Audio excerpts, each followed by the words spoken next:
Amarás teu Deus de todo o teu coração, de toda a tua alma e espírito, e amarás ao teu próximo como a ti mesmo. É o que diz em Mateus capítulo 22, versículos 37 a 39. Louvado seja o nosso Senhor Jesus Cristo, para sempre seja louvado. Viva São Vicente de Paulo! E assim, caríssimos irmãos, caríssimas irmãs, com esse versículo que acabei de proferir, se não foi o lema da vida deste santo, viveu como se o fosse. São Vicente de Paulo nasceu em 24 de abril de 1581, na aldeia de Pouy, na Landes, França. Seu pai se chamava João de Paulo e sua mãe Bertranda de Moras. Tinha uma pequena propriedade de que tirava subsistência para a família, composta de 6 filhos. Vicente, que era o terceiro filho, trabalhava no campo com pastoreio dos rebanhos.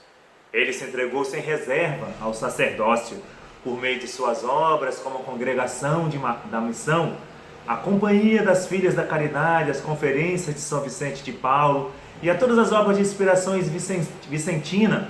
Podemos ver o quanto a Igreja valoriza o grande trabalho apostólico e caritativo desse gigante da fé, onde ardia a chama da caridade evangélica. Lucas 12, versículo 49. Depois de ordenado sacerdote, passou por uma escravidão em Tunis e acabou sendo vendido a um senhor que o libertou. Em seguida foi para Paris. Tornou-se capelão da rainha Margarida, aproximando-se da miséria humana que era grande em Paris.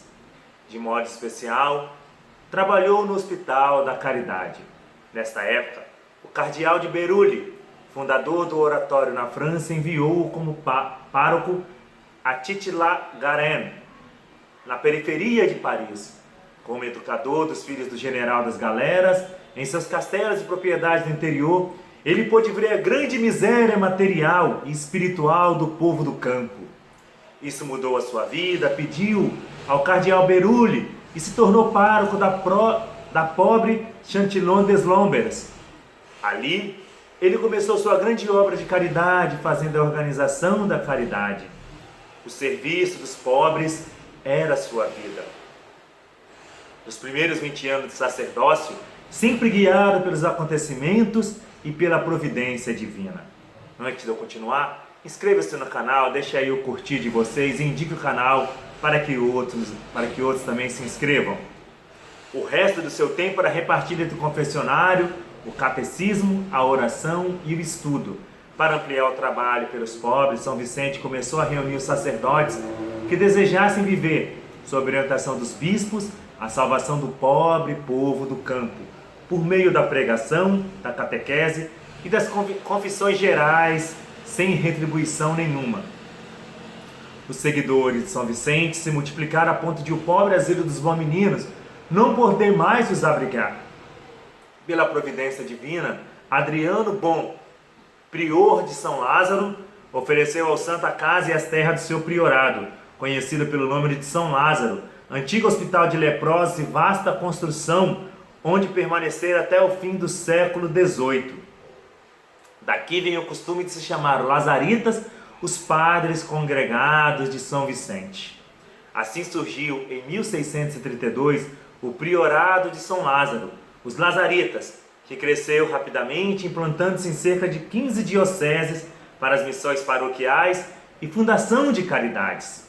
São Vicente exigia de seus companheiros o espírito de Nosso Senhor, com as 5 virtudes fundamentais: simplicidade, mansidão em relação ao próximo, humildade, mortificação e zelo. Aos que partiam para pregar o Evangelho, ele dizia: trata-se não de se fazer amar, e sim de fazer amar a Jesus Cristo. A criada Congregação da Missão chegou até a Itália, Irlanda, Polônia, Argélia e Madagascar. São Vicente soube dar dinamismo às numerosas caridades, dando-lhes uma estrutura de unidade e eficiência. Santa Luísa de Marillac, viúva de Antônio Legras, iniciada a vida espiritual por São Francisco de Sales, sob sua orientação, muito ajudou nesse trabalho. Com ela, a 29 de novembro de 1633, nascia a Companhia das Filhas da Caridade, recebendo de São Vicente um regulamento original e exigente. Tereis por mosteiros a sala dos doentes, por cela um quarto de aluguel, como capela a igreja paroquial, como claustro as ruas da cidade, como clausura a obediência, como grade o temor de Deus, como véu a santa modéstia. Deveis fazer o que o Filho de Deus fez na terra, a estes pobres doentes. Deveis dar a vida do corpo e a vida da alma. São Vicente não jogava os ricos contra os pobres.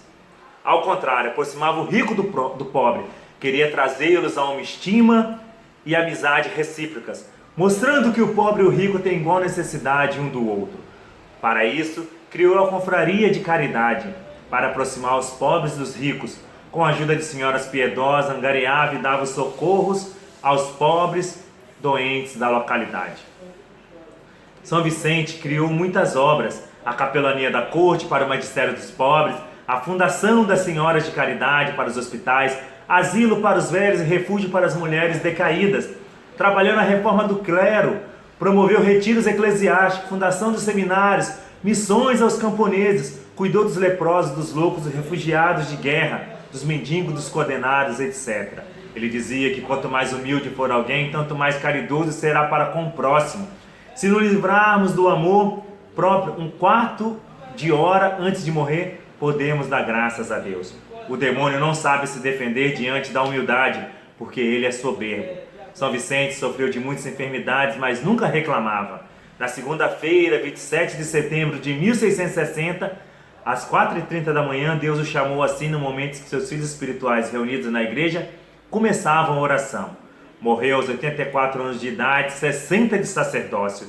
Sua canonização aconteceu em 16 de junho de 1737 pelo Papa Clemente XII.